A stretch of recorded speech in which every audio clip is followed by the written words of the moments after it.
प्यारे साथियों, जय हिंद। आज हम सब पढ़ने वाले हैं एचसीएफ और एलसीएम। जैसा कि आप सभी अगर क्लास 10th के मैथ का चैप्टर 1 खोलेंगे तो आपको चैप्टर 1 में एचसीएफ और एलसीएम गुणनखंड विधि से यूक्लिड विभाजन एल्गोरिथम से बनाने के लिए कहा जाता है और ये आपके बोर्ड एग्जाम में बार बार पूछा जाता है और प्रत्येक वर्ष 2 नंबर के अंक वाले प्रश्न में भी एचसीएफ एलसीएम से जुड़े हुए प्रश्न पूछे जाते हैं। तो चलिए बिना देर किए हुए शुरू करते हैं आज का ये बेहतरीन सा क्लास। ठीक है, तो सबसे पहले हम लोग ये जानेंगे कि एचसीएफ या एलसीएम को हम कितने तरीके से बना सकते हैं। ठीक है ना, तो जैसे कि अगर हम बात करें एचसीएफ या एलसीएम की, ठीक है ना, तो इसे हम 2 तरीके से बनाते हैं। एक जो विभाजन विधि कहलाती है, ठीक है, विभाजन विधि, और दूसरा है हमारा गुणनखंड विधि, गुणनखंड विधि। ठीक है, अगर आप बचपन में मैथ्स पढ़ते होंगे तो आपको टीचर्स जरूर भाग विधि से एचसीएफ निकालना या एचसीएफ निकालना बताए होंगे। तो भाग विधि को ही हम लोग विभाजन विधि भी कहते हैं। जैसे आपको कोई एक प्रश्न दिया जाता था कि 12 और 100, इसका एचसीएफ निकालना यानी कि 900 महत्तम समापवर्ती। तो हम लोग क्या करते थे, सॉल्व लिखते थे और 12 को भाग लगा देते थे 100 में। ठीक है, अब 12 8 96 होता है। यहाँ से हम लोग क्या करेंगे, घटा करेंगे, 10 में 6 गया 4, ये इसको एक दिया 9, 9 में से 9 घटा कुछ नहीं, और ये 4 को घेरेंगे और ये 12 को उठाकर इधर लाएंगे, तो 4 किया 12, ये हमारा कट गया। अब लास्ट में जिस अंक से कटता है वो हमारा एचसीएफ यानी कि 900 हो जाता है। तो हम लोग यहाँ लिखते थे इसलिए 900, ठीक है ना, या आप अगर इंग्लिश में लिखना चाहें तो एचसीएफ बराबर क्या हो गया 4, ये हमारा आंसर हो जाता है। अब अगर मान लीजिए आपको 12 और 100 का भाग विधि से ही एलसीएम निकालना होता तो आप बचपन में पढ़े होंगे कि 12, 24, 36 का एलसीएम। तो इस तरीके से टीचर्स आपको सवाल देते होंगे और आप उसको बनाते होंगे। कैसे बनाते थे, तो आप पहले इसको 2 से कटाते थे, फिर 3 से, फिर 4 से, इस तरीके से जिस भी टेबल से कट रहा होता था आप उसको कटाते थे और लास्ट में आप उसको गुना करके उसका एलसीएम निकालते थे। तो ये जो हम आपको बता रहे हैं ये हमारा विभाजन विधि है, लेकिन आज हम प्रॉपर तरीके से सीखने वाले हैं गुणनखंड विधि को। ठीक है, तो चलिए बिना देर किए हुए हम स्टार्ट करते हैं एचसीएफ और एलसीएम वाला टॉपिक, वो भी गुणनखंड विधि से। ठीक है,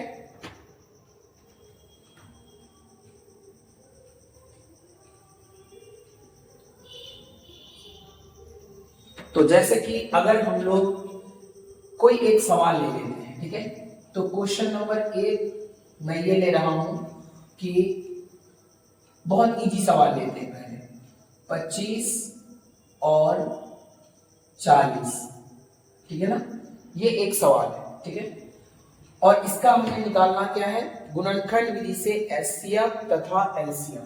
तो चलिए एक काम भी कर लेते हैं, हम लोग यहाँ पे लिख लेते हैं इस चीज को कि निम्न संख्याओं का एचसीएफ तथा एलसीएम गुणनखंड विधि से ज्ञात करें। ठीक है, जिसमें हमारा पहला प्रश्न है 25 और 40। देखिए कितना मजेदार चीज है और गणित का जो है ना कह सकते हैं कि आप जादूगर बन सकते हैं। देखिए सबसे पहले तो हम सॉल्व का साथ कभी नहीं छोड़ेंगे, पहले हम सॉल्व लिखेंगे। अब आपको 2 संख्याएं दी गई है, इन 2 संख्याओं में से सबसे पहला संख्या 25 है, दूसरा है हमारा 40। तो हम लोग यहाँ पे लिख देंगे दिया है, क्या दिया हुआ भाई, तो हम इस संख्या को a मान लेते हैं, a बराबर 25, और इसको हम b मान लेते हैं, b बराबर 40। अब इन दोनों को हम अलग अलग तोड़ेंगे यानी इसका गुणनखंड करेंगे। तो 25 को अगर हम तोड़ें और 40 को अगर हम तोड़ें तो सबसे पहले 25 की बात करते हैं। अगर आप 25 को तोड़िएगा तो क्या ये 2 से टूटेगा? नहीं, क्योंकि लास्ट में 5 है। अगर हम इन दोनों अंकों को जोड़े 5 दूनी 7, तो ये 7 जो है 3 के पहाड़ा से नहीं कटता तो कटेगा नहीं, 2 से नहीं कटा तो 4 से भी नहीं कटेगा, 5 से कट सकता है, 5 25। आप अगर चाहें 5 को भी कटा सकते हैं, 5 एकम 5। अगर आप नहीं भी कटाते तो उससे कोई इशू नहीं है। अब चलते आगे, 40 है हमारा, 2 से कट ही जाएगा, तो 2 से कटाते हैं, 20 दूनी 40, 2 दाएं 20, 2 पंचे 10। अगर आप 5 कटाना चाहते हैं एक बार में तो कटाइए, कोई दिक्कत नहीं, 5 एकम 5। अब जो हमारा ये गुणनखंड हो चुका है, अब हम 25 का जो गुणनखंड है उसको लिखेंगे। तो लिखेंगे 25 बराबर 5 गुना 5। एक को लिखना है तो लिखिए, नहीं लिखना है तो कोई दिक्कत नहीं। उसके बाद लिखना है 40 बराबर 2 गुना 2 गुना 2 गुना 5। हमें 3 मतलब कि 3 बार 2 मिला है और 1 बार 5, ठीक है। इतना काम कर लिए, यहां तक किसी को दिक्कत नहीं है। अब हम लोग लिखेंगे इसलिए एचसीएफ ऑफ। अब देखिए एचसीएफ हम किसका निकाल रहे हैं, तो 25 और 40 का निकाल रहे हैं। जब 25 और 40 का निकाल रहे हैं तो आप चाहिएगा यहाँ 25,40 भी लिख सकते हैं, नहीं तो आप ए और बी मानेंगे तो आप ए बी भी लिख सकते हैं। चलिए हम 25,40 लिख देते हैं बराबर। एचसीएफ निकालने का क्या फंडा है गुणनखंड विधि से, ये आप समझ लीजिए। जैसे कि यहाँ पे आपको 2 मिला हुआ है 5 और यहाँ पे 1 5 मिला, तो इन दोनों में जो कॉमन होगा उसी को हम लोग यहाँ पे ले लेंगे, ठीक है ना। तो जैसे कि अगर बात करें यहाँ 2 को 5 है, यहाँ 1 5 है, तो इन दोनों जगह में से अगर हम कुछ कॉमन लेना चाहें तो एक ही 5 कॉमन है, क्योंकि यहाँ 1 है और यहाँ 2 है। अगर ये दोनों कॉमन आएंगे तो ये अकेले बच जाएगा। तो इसलिए हम लोग कोशिश करेंगे कि जहां पे एचसीएफ जब भी निकालना हो तो आप ये देखिए कि मिनिमम कितना संख्या है वहां पर। जैसे 5 यहाँ मिनिमम 1 बार आया है, यहाँ अधिकतम 2 बार आया है, ठीक है। तो हम अधिकतम से नहीं लेंगे, जहां मिनिमम आया है वहां से 1 5 ले लेंगे, ठीक है।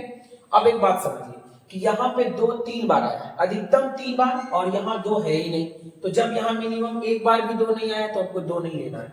इसका मतलब सिर्फ 5 हमारा आंसर हो जाएगा इसका एचसीएफ। अब हम लोग आगे बढ़ते हैं। आगे क्या है हमारा, तो एलसीएम निकालना। तो लिखेंगे इसलिए एलसीएम बराबर, फिर से किसका एलसीएम निकाल रहे हैं, 25,40 का।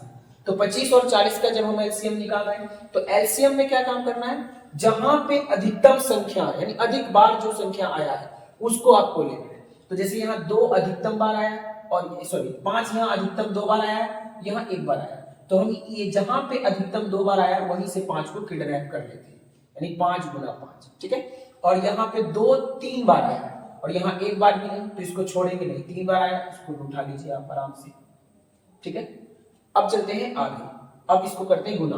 25 25 25 दूनी 50 दूनी 100, 100 को 2 से कीजिए 200, यानी इसका एलसीएम हो गया हमारा 200, ठीक है। तो ये हो गया, ठीक है। अब एक और सवाल देखते हैं, ठीक है।